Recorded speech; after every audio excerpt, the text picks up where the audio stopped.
Hello and welcome to Obpedia powered by Abhimanyu IAS. My name is Niharika Walia और मैं आपके साथ में हूं for the EPFO. When we talk about EPFO AOEO, अब आपका रिजल्ट आ चुका है। 1337 कैंडिडेट्स ने इंटरव्यू के लिए क्वालिफाई कर लिया है। अब इंटरव्यू का समय आ गया। Now what next to prepare, क्योंकि दिस पोजीशन इज़ बेसिकली जहाँ पर आपके पास अकाउंटेंसी का पोर्शन हो गया और लॉस के पोर्शन हो गए, these were there in the examination. That means हम एक्सपेक्ट कर सकते हैं कि इंटरव्यू पैनल के अंदर भी इनके स्पेशलिस्ट हो सकते हैं। सो जब हम इनके उस पॉइंट ऑफ व्यू पर चलते हैं तो कौन कौन सी ऐसी चीज़ें हैं जो आपको प्रिपेयर करनी चाहिए for accountancy from the point of view of the interview, देखते हैं। तो आज की class is basically all about tips to cover accountancy for the interview. जब आप इंटरव्यू के पॉइंट ऑफ व्यू से देखते हैं तो क्या क्या करने की ज़रूरत है।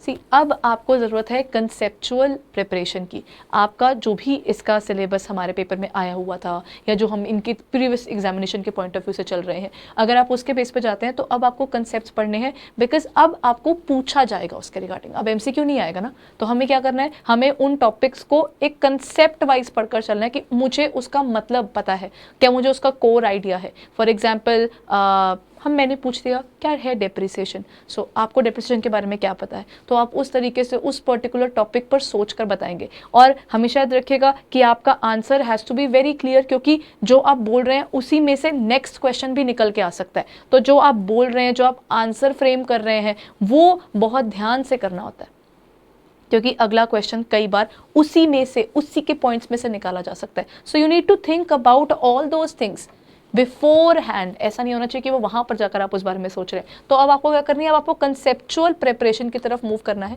You have to think about all the concepts. जो आपको आइडिया है उसकी क्लैरिटी होना वहाँ पर एक ज़रूरी हिस्सा हो जाता है। The first point is conceptual preparation. But what next? अब हमने कंसेप्चुअल प्रिपरेशन की बात की, अगला आ जाता है think about the explanation and practice it.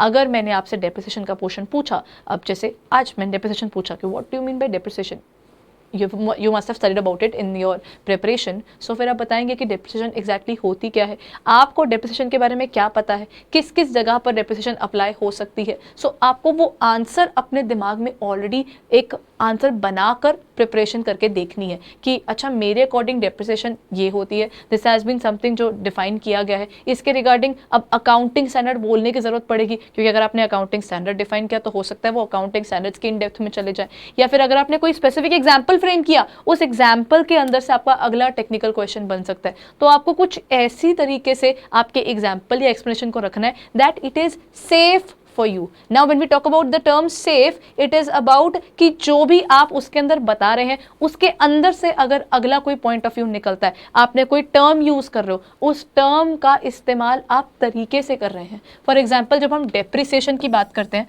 Okay चलिए, क्योंकि अगर मैं डेप्रिसिएशन का ही पॉइंट ऑफ व्यू उठा रही हूँ भी, तो when we talk about the term depreciation, if this kind of question is asked कि what do you mean by depreciation, तो आप वहाँ पर जब डेप्रिसिएशन की टर्म को बता रहे हैं, there is a reduction in the value, तो यहाँ पर वो पूछा जा सकता है क्या कोई अकाउंटिंग कॉन्सेप्ट भी इसके ऊपर बेस्ड है, कुछ है जिसके बेस पर हम इसको डालकर चलते हैं अलग अलग सालों के अंदर।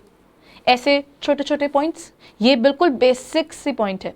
डेप्रिसिएशन का मतलब होता है कि हम वैल्यू जो कम हो रही है हमारे एसेट की, उसको कुछ सालों के अंदर बांट कर चलते हैं। Depreciation is reduction in the value of the asset due to what, क्योंकि उसका इस्तेमाल हो रहा है, टेक्निकल ऑब्सोलीसेंस हो गई है। देन टेक्निकल ऑब्सोलीसेंस मतलब टेक्नोलॉजी बदल गई है, उसके कारण उसकी वैल्यू कम हो रही है, वियर एंड टीयर हो रहा है, काफ़ी चीज़ों का फ़र्क पड़ जाता है, जिसके कारण उस पर्टिकुलर एसेट की वैल्यू धीरे धीरे कम होती जाती है। ठीक है, अगर अब आपने बोल दिया इसके साथ में कि इसकी वैल्यूएशन के बहुत सारे मेथड्स होते हैं, और फिर आपने ये चीज़ बोल दी, अब इसके बाद आपको वो मेथड्स भी पता होने चाहिए, बिकॉज दे कैन आस्क अच्छा if this is the point, तो इनकम टैक्स डिपार्टमेंट के अकॉर्डिंग कौन से मेथड्स का इस्तेमाल किया जाता है। तो ऐसे पॉइंट्स आपके एक आंसर में से अगला आंसर निकल सकता है, एक अगला क्वेश्चन जो है वो वहीं से प्रिपेयर किया जा सकता है। तो you have to think before you go ahead and form an explanation.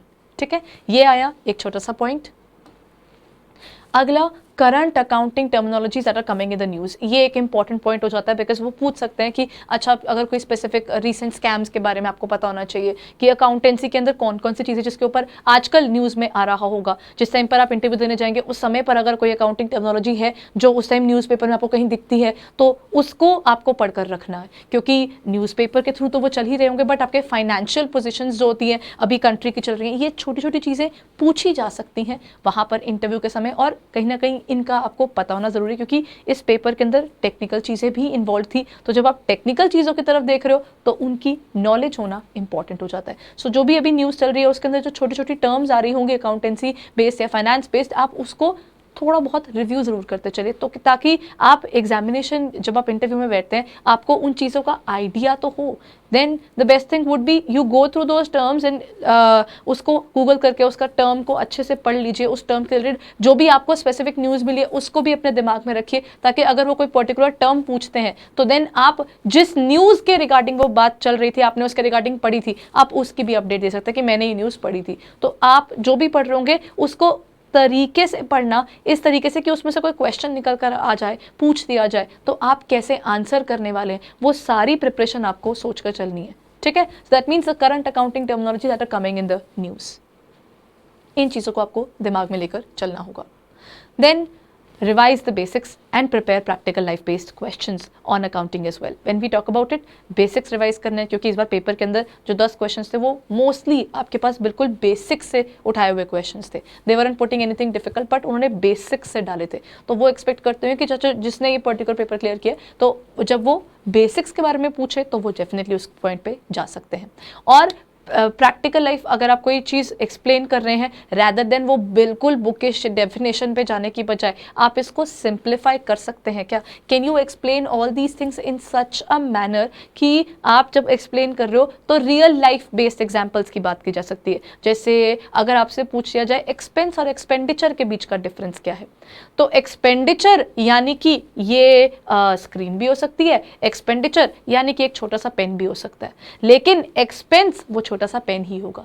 यानी एक्सपेंडिचर बड़े और छोटे दोनों तरह के खर्चों के लिए डिफाइन किया जा सकता है शब्द को, जबकि एक्सपेंस कौन सा होता है जो रोजमर्रा के हम खर्चे करते हैं, एक साल के अंदर मैंने इस साल पैसे कमाने के लिए जो खर्चा किया होगा दैट इज एक्सपेंस। अगर आप इन चीज़ों को क्लियरली समझा पाएंगे तो आपके लिए एक पॉइंट बेटर बन जाता है, you can gain more points there. तो छोटी छोटी चीज़ें जिनको आपको सोचकर चलना होगा जब आप अकाउंटिंग के कुछ प्रैक्टिकल लाइफ चीज़ों को एक्सप्लेन कर रहे हैं। तो एक्सप्लेनेशन प्रॉपर होनी चाहिए, क्रिस्प होनी चाहिए, और आपके मन में कोई भी बोले गए टर्म के अंदर कोई क्वेश्चन मार्क नहीं होना चाहिए, क्योंकि अगर आपके मन में क्वेश्चन मार्क होगा और उसी पर्टिकुलर फ्रेम्ड आंसर में से अगला क्वेश्चन आ जाए तो वो आपके लिए एक नेगेटिव पॉइंट हो सकता है। ठीक है, सो ये हो गया। अब बात कर लेते हैं कि जैसे अगर थोड़े से क्वेश्चन डिस्कस कर लेते हैं, आपसे पूछा जाए कि व्हाट इज़ वर्किंग कैपिटल, क्या होती है वर्किंग कैपिटल, सो फिर आप क्या जवाब देंगे? जैसे working capital is basically linked with जो कैपिटल हमारी बिजनेस को चलाने के लिए इस करंट सिनेरियो में, जैसे एक साल चल रहा है, उस एक साल के अंदर जो भी आपने सैलरीज देनी है, जो भी आपका रेगुलर वर्किंग वाली चीज़ चल रही है ना, उसके लिए जो आप पेमेंट्स करते हैं, आपके पैसे आपके पास आते और जाते रहते हैं, उस पर्टिकुलर चीज़ को हम वर्किंग कैपिटल की तरह डिफाइन कर सकते हैं। Working capital can be based upon the capital which is required to cater the day-to-day expenses of that particular company or the organization. इसका एक प्रैक्टिकल फॉर्मूला भी है, यानी कि आप बता सकते हैं कि CA माइनस CL, जो भी हमारे करंट एसेट्स है उसमें से हमारी जब लाइबिलिटीज माइनस कर दी जाए, इतना पैसा हमारे पास हर समय होना चाहिए, बिकॉज वर्किंग कैपिटल अगर नहीं होगा, अगला क्वेश्चन इसी से निकल आया तो पूछ सकते हैं कि वर्किंग कैपिटल अगर नेगेटिव हो गई तो क्या अच्छी बात होती है? तो आप बोल सकते हैं कि नेगेटिव यानी कि अगर कोई इमरजेंसी सामने आ गई तो इसका मतलब अपने पास जेब में पैसा ही नहीं है। मैं अगर किसी को मुझे इमरजेंसी में पेमेंट्स करनी पड़ जाए तो वर्किंग कैपिटल होना, तो इसका मतलब मैं वो इमरजेंसी पेमेंट संभाल सकती हूँ। लेकिन अगर हमारे पास वर्किंग कैपिटल नहीं होगी, हमारे पास कम पैसे पड़े होंगे, हमारी करंट लायबिलिटीज़ को अगर आज पे करना पड़ जाए, उसके बाद अगर हमारे पास कम पैसे बचेंगे, तो क्या मैं इमरजेंसी को इस पड़े हुए पैसे में से मीट कर सकती हूँ? नहीं। फिर मुझे अपने लॉकर्स में से कहीं ना कहीं से जो मेरा ब्लॉक्ड पैसा है, जो थोड़ा लॉन्ग टर्म में निकाला जा सकता है, वहां से निकालना पड़ सकता है। तो कुछ इस तरीके से आपको सोचकर चलना है। तो ये जो छोटी छोटी टर्म्स है कि वर्किंग कैपिटल क्या है, या फिर जब हम बात करते हैं TDS क्या है, इसके रिगार्डिंग अभी जैसे इनकम टैक्स के returns has been extended till 31 December, उसकी आखिरी तारीख आगे बढ़ा दी गई है। क्या इम्पैक्ट रहता है टीडीएस का आपकी बुक्स ऑफ अकाउंट्स में? What is TDS? पहले आपको टीडीएस पूछा जाएगा, हो सकता है। और फिर where do you show TDS in the balance sheet? Balance sheet तो हमने पढ़ी है, बैलेंस शीट के अंदर टीडीएस को कहाँ शो किया जाता है? कुछ इस तरीके के, this is a practical question कि टीडीएस होता क्या है, टैक्स डिडक्टेड एट सोर्स, और इसको बैलेंस शीट में कहाँ दिखाते हैं? जब तक आपने इसको क्लेम नहीं किया है तब तक ये आपका एसेट होता है, ठीक है। तो जब तक आपकी रिटर्न फाइल आपने इस बार की नहीं करेगी तो ये आपका एसेट के तौर पर दिखता है in terms of balance sheet, आपकी करंट एसेट्स के अंदर बुक हो जाता है। तो ये छोटी छोटी चीज़ें आपको सोचकर चलनी है कि किस तरीके से आप इन सब चीज़ों को बुक कर रहे हैं और आपका इसका आंसर क्या होगा। ये प्रैक्टिकल बेस्ड क्वेश्चंस हैं, ठीक है, क्योंकि इंटरव्यू के अंदर आप इसी तरह की चीज़ों को एक्सपेक्ट कर सकते हैं। सो ध्यान रखिए कि किस तरीके से आप इन चीज़ों का आंसर कर रहे हैं। और हो सकता है जैसे 2-3 और क्वेश्चन बताती हूँ, जैसे डेप्रीसिएशन क्या होती है, what do you mean bye depreciation, मैंने बताया। डेप्रीसिएशन और अमोर्टाइजेशन क्या होती है, फिर डेप्रीसिएशन और अमोर्टाइजेशन के अंदर का डिफरेंस कहाँ है, ऐसे क्वेश्चंस, दीज आर बेसिक्स। ये अगर आप इनको बेसिक पे जाएंगे तो ये अकाउंटेंसी के बड़े ध्यान से पूछे जाने वाले बड़े आम से क्वेश्चंस हैं। इनमें कुछ अभी तक मैंने सिर्फ एक टीडीएस को छोड़कर बाकी सब इज समथिंग जो कि अगर आपने अकाउंटेंसी पढ़ा है तो इनका आपको आइडिया होगा। तो इस तरह के क्वेश्चंस को प्रिपेयर कीजिए, अपने दिमाग में आंसर सोचिए और खुद को आंसर दे के देखिए कि किस तरीके से मैं आंसर कर रहा हूँ, क्या मेरी बोलने का तरीका रह रहा है, क्या मेरी एक्सप्लेनेशन रह रही है। This is what you need to look forward to when you are preparing for the interview. So just एक वार्म अप सेशन ताकि आप तैयार हो सकें आपके इंटरव्यू सेशन के लिए। Keep your spirits high and prepare well guys. Thank you.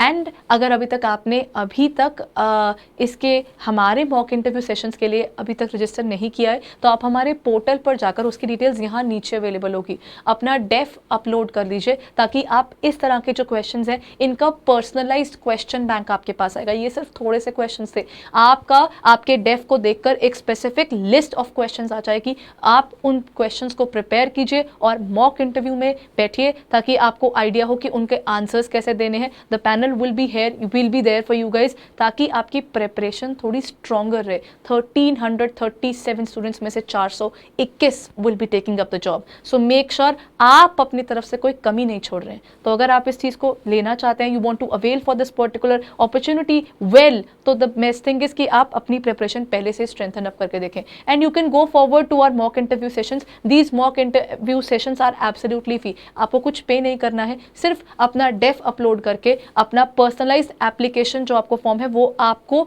मिल जाएगा और उसके बाद उसी के बेस पर अपनी प्रिपरेशन कीजिए and will be asking you questions through that ताकि आप एक बार मॉक इंटरव्यू की प्रिपरेशन स्ट्रॉन्गर वे से कर सकें, ठीक है। So before the ultimate interview एक बार मॉक तो बनता है। So go ahead and prepare well guys. Thank you.